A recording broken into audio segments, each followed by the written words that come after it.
Welcome to the GRCISO podcast, your go-to resource for Chief Information Security Officers, CISOs, diving into the intricate world of cyber governance, risk, and compliance, of course, GRC. Join us as we unravel the complexities, offering expert analysis and industry insights to empower your decision-making process. Hello, everyone, and welcome to our new podcast, GRCISO. The theme today is cocktails and controls. So I welcome here with me Keith and Rob. And let's start off with a simple question. What is your favorite control or cocktail? I'll start with cocktail. I think I'm opting for a cocktail. Yeah, Negroni. My favorite. Oh, if you're going to take Negroni, I'll take a pina colada. Why not? That's a good one. So I'm not a big fan of cocktail, but I am a big fan of controls. So I'll start off with maybe vulnerability management, which is a good one. In the GRC podcast, we're going to talk about different aspects of GRC. And I want maybe to start with why GRC is important, and maybe even before that, what is cyber GRC?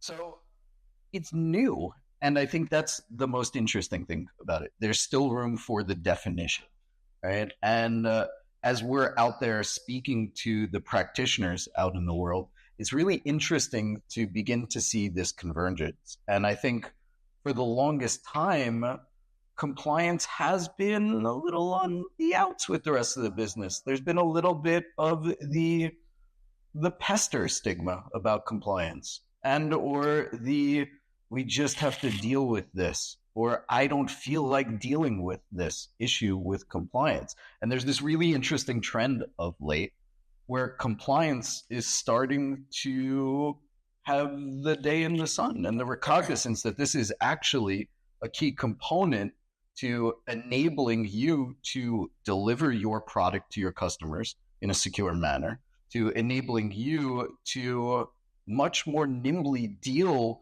with this ever-increasing glut of regulations that you're subject to, and truly to becoming a business enabler rather than a, do we really have to deal with this? And I think it's really interesting because we're starting to see more co-work because of that. And this very trend of cyber GRC is what? Let's define it.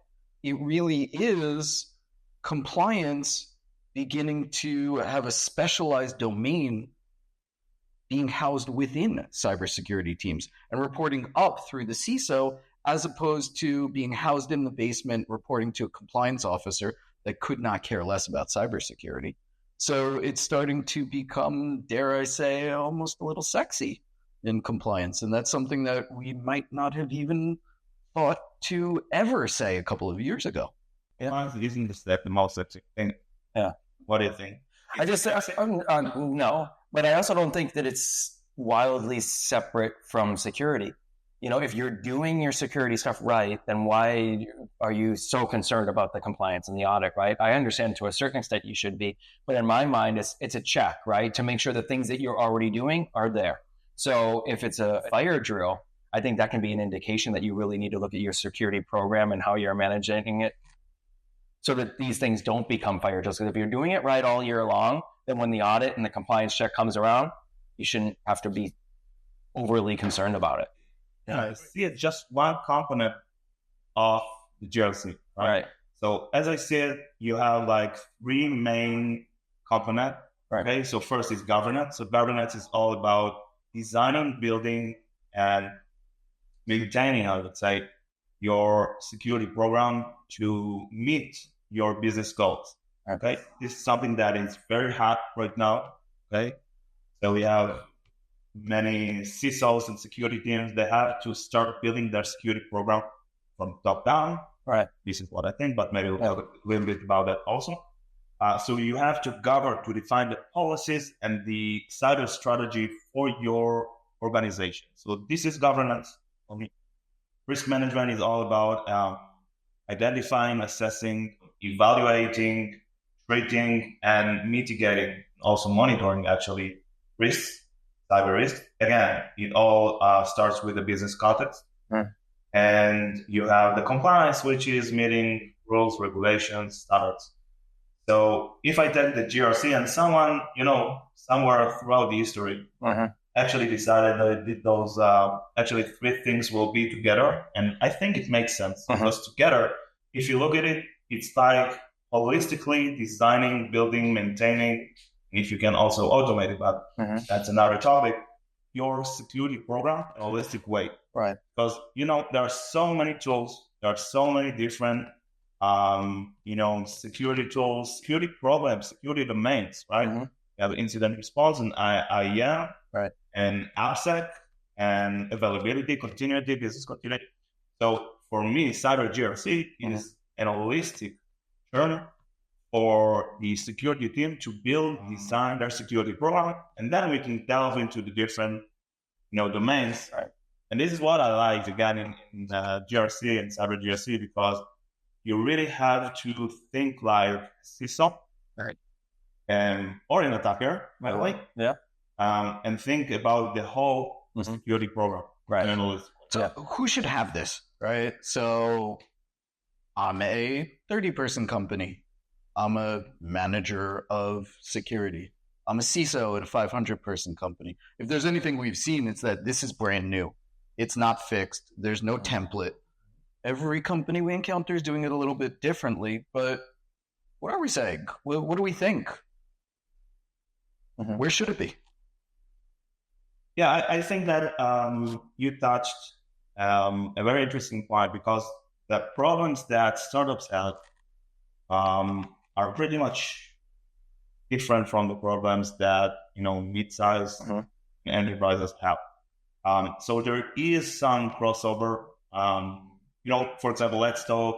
You started talking about compliance, because it's a fundamental thing. Like you said, you cannot sell or even maintain your business. Right? You have the stick and the carrot. You have to make sure that you are meeting all the regulations, and you still also comply with some I would say standards of fraud that are voluntary. Right. Sometimes even before you even start the company, right? Before you even get invested, investors are looking at this and saying, "Hey, what's your plan for cybersecurity?" Even before we even invest. So you need to build trust, and back in the day, you should have talk and provide mounds of information to explain that you can be trusted, right? And this is why the official, all the agencies, organizations, they actually signed those official standards, regulation, and now it's much easier. Still, you have security questionnaires, you have customer audits, you have to be vetted, right? Yeah. But you have this baseline, which is, for example, SOC 2, ISO, whatever. So this is the basis for compliance, right? So both, I think, startups and enterprise, they have to be compliant with regulations and standard. And of course, there is a difference also in this one, because enterprise, they have much more market segments that they are selling to, and they need to be regulated. They actually are regulated, and they have to support different kinds of customers. They have more types of data, PII, PHI, PCI, card information. So they have to adhere and comply with different regulations. And for example, they want to sell to the Fed. So even in compliance, which is, I would say, a common goal of both startups and enterprises, there is a difference. But I think that if we cross over the compliance to the G and the R, this is where I think the big difference actually lies. Because for a small startup, it's so important to govern your security in that monitoring, but you don't, and this is the sad truth, right? You don't always have the capacity. So if you're into security, you'll be secure a problem, but you don't have CISO, you don't have security teams. But the bigger ones, they don't just interested in being compliant and check the boxes, right? They want to actually have effective security programs and monitor their controls. And there you have the governance and risk manager. So let's talk about that one, because I think it's interesting. And I think this is a point that is a bit of a light bulb moment for our entire space, is that we already spoke about it. Compliance and security have been very separate domains. And if you think about it, though, this core unifying element of both is the control. So there is a very overt link between security and compliance, and it's a natural marriage of the two, which is ensuring that a control is enforced and ensuring that a control meets the standards set out is going to accomplish two things simultaneously.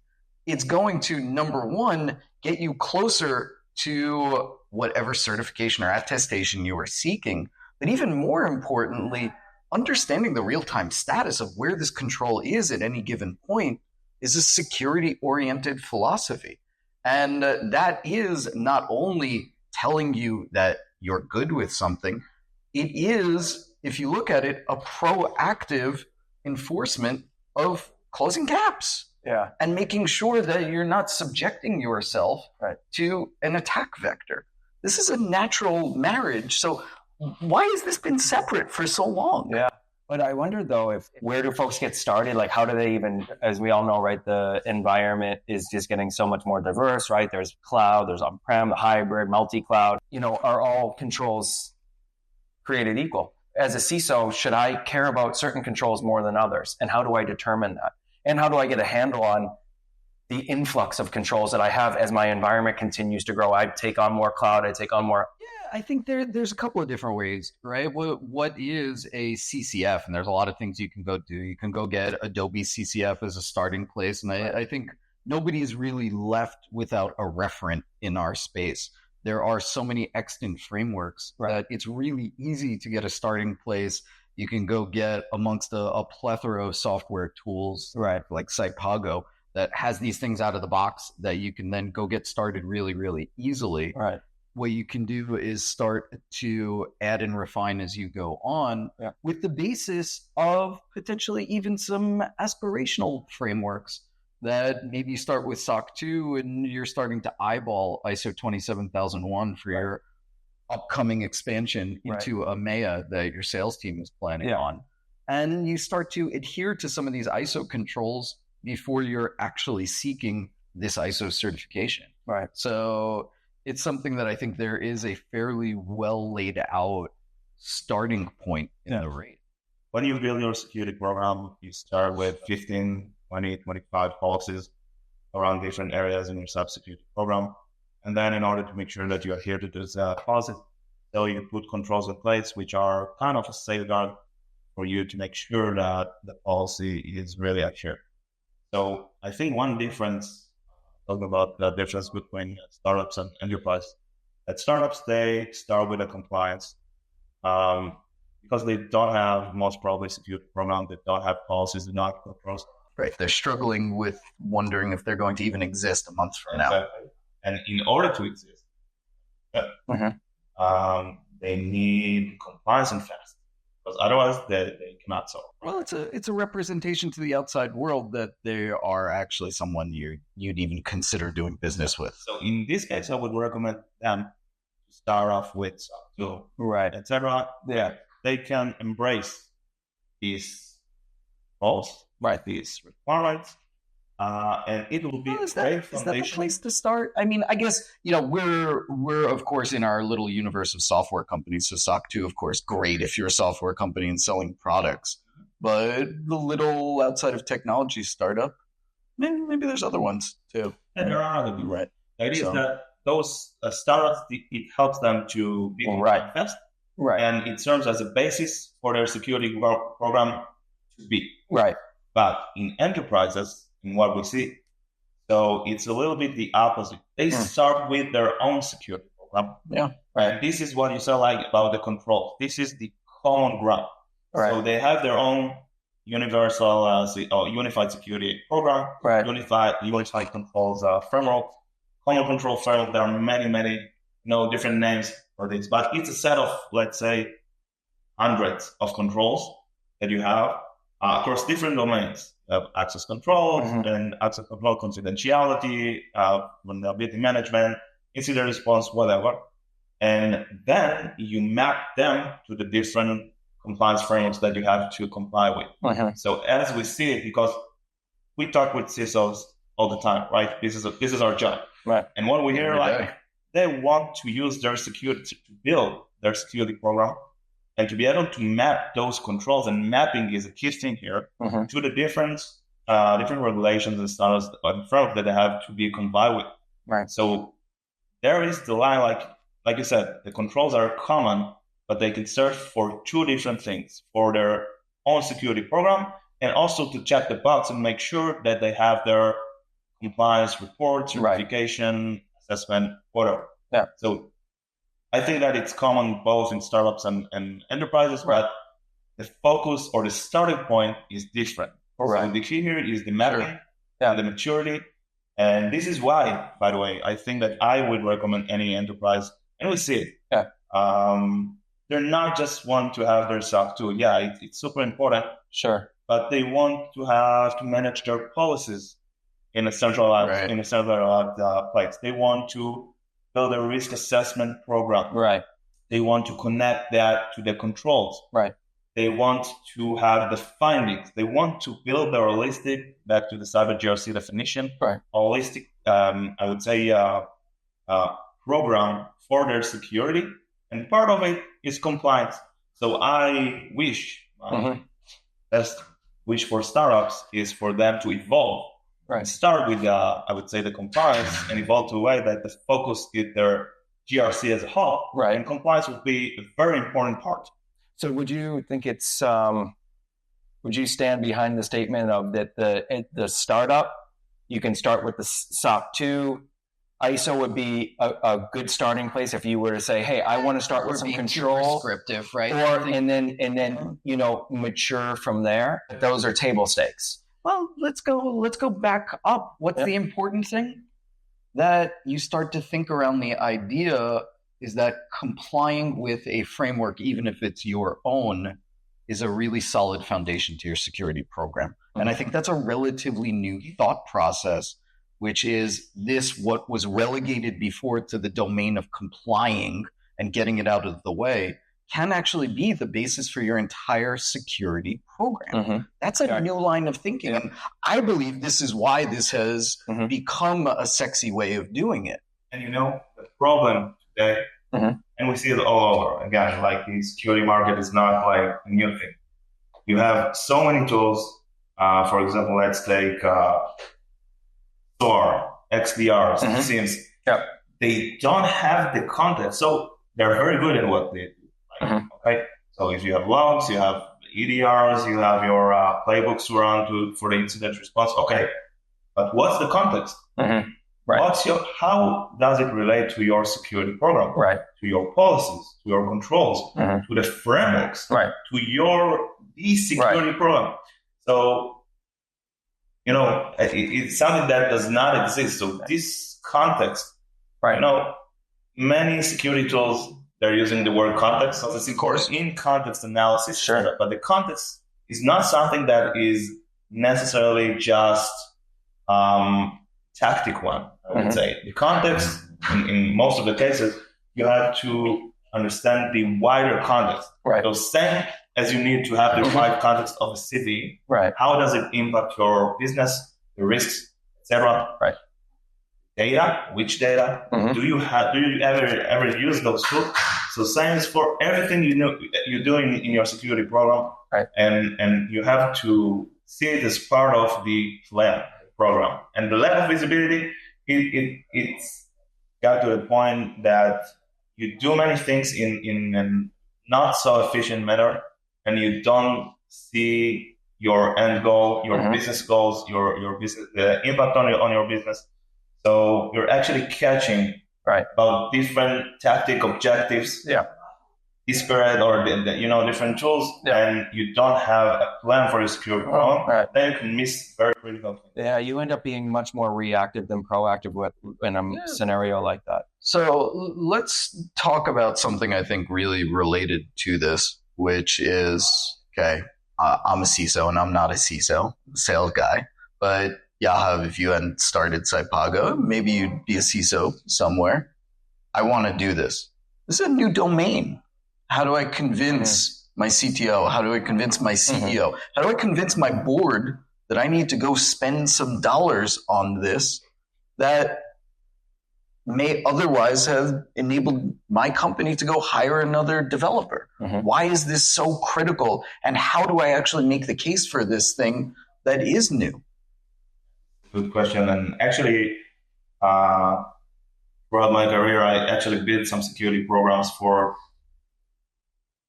I would say, big companies. I think you can take it for granted today. All the boards and CEOs, they understand that you need budget for security, and you need budgets for security across all the, I would say, manufacturing or production pipeline. From building the product itself, the source code, the building, etc., shift left, those to the production, even shift right today. So as we know, security is a joint effort of many stakeholders. But your question specifically on GRC. Is this day one? So what about GRC team? Because what we see in the market is that many companies have GRC teams. Like they have their SOC team, they have security architects, they have AppSec team, they have incident response, maybe it's part of their SOC, they have GRC. So this team, under like that reports to the CISO. This is why we're talking about cyber GRC. You have to, like you said, to justify it. So the easy way to say, okay, we must be compliant. But right. You're subject to something, but to business. Right. But if you're not, is there still a need for this? I think is that question. And I know the way I think about it, which is it's an obvious yes, but I think that's an interesting one for us to talk about. For sure. Because I really believe from the conversations I've been having out there, this is a question people are thinking about. The easy answer is compliance with the standard. There's easy dollars for that. That's not actually a challenge. But I think the more interesting question is posture management is something that started to become important, and that we have this new domain that what is cyber GRC except for almost control posture management, control program management. And this is new. How do I convince my CTO I have to spend money on this if compliance isn't something that maybe I'm not so worried about? And I think that's the interesting question that says, how do I justify this? And I tend to think it's in that area of being proactive. I do think that's more challenging, though. We know it. It's kind of trite to say it at this point, but when does budget unlock? Unfortunately, after you have a breach. So, of course, the much more interesting thing to present, but I think much harder, saying, well, I'm going to help minimize the effect and understand the depth and breadth to which we're potentially exposed by being proactive. And I think this is a good mechanism by which to do that, to have this holistic view and idea. And I haven't seen this exist in any other form. What's the stat? 80 to 100 tools are in the average security stack now in 2024. Why are there so many? Because there isn't a holistic view. And I think that's why this is so emergent, is this is a step on that path towards being able to log into a single place to get some aggregated information that answers this question of how am I actually doing? Where am I? Where do I need to direct some attention to? How do I tell our board how we're doing? How do I tell my CEO that we're in good shape compared to how we were yesterday? Or not even just internally. And I think this is helping that customers are demanding this now. Sure. So it used to be, oh, you're a cost center, it's IT, it's security, we got to go ask for budget internally, and nobody really wants to give it to us because we're a cost center. But now customers are demanding it. I'm not going to do business with a company if I don't feel like my data is going to be protected. And customers are demanding that. And I think that's pushing this issue even further and making it easier, maybe not easy, but easier to get that budget. Because it's a business driver. It's business impacting to not have it. I agree. I think that this is an excellent question. It's like asking a CISO, why do you need to understand how you're performing in your security program? Like a trivial question. Okay. And the sad truth is that, as you said, they have so many tools. They have actually some aggregation tools, but again, it's not aligned with these security programs, with the documents, with the policies, with the risk management program. So, and also the CCM, the continuous control monitoring, is something that they actually lack. They don't know where they are. So how has that not become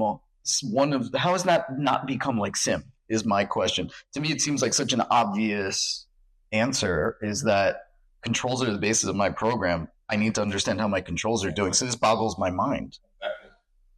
Exactly. So they have so many tools. They don't see the full picture of how it relates to the program. But more than that, around the budget itself. So yeah, I am pretty much against of intimidating. I would say CISOs with if you don't buy this, you right. Well, of course, it's FUD. The FUD thing in cyber. I mean, there's no easier way to make someone roll their eyes at you. And I think the CISO knows all of these things, right? It's for them to go position internally. I don't think that we even, and again, this is the first episode, and we'll talk about lots of things. Right. I think it's pretty much obvious why you don't want your organization. Okay, there's a reputation, there is the business impact, there is the financial loss, there is the personal, responsibility and ownership and accountability. So with continuously monitoring your security program and adjusting it to the business risk, you actually reduce the likelihood and the impact, talking about risk management, of all of those potential losses that I just mentioned. Right. And this should be trivial. So actually what we see is that CISOs and GRC teams, this is exactly what they're currently working on. Thank you for tuning in to the GRCISO podcast, where we equip CISOs with indispensable insights about cyber GRC. This podcast is sponsored by Cypago, the enterprise tool for cyber GRC automation. Produced and edited by Tova Devorin and Yahav Perry. Intro-outro recorded by Keith Abramson. Distribution by Podbean. For more info, check us out at www.cypago.com.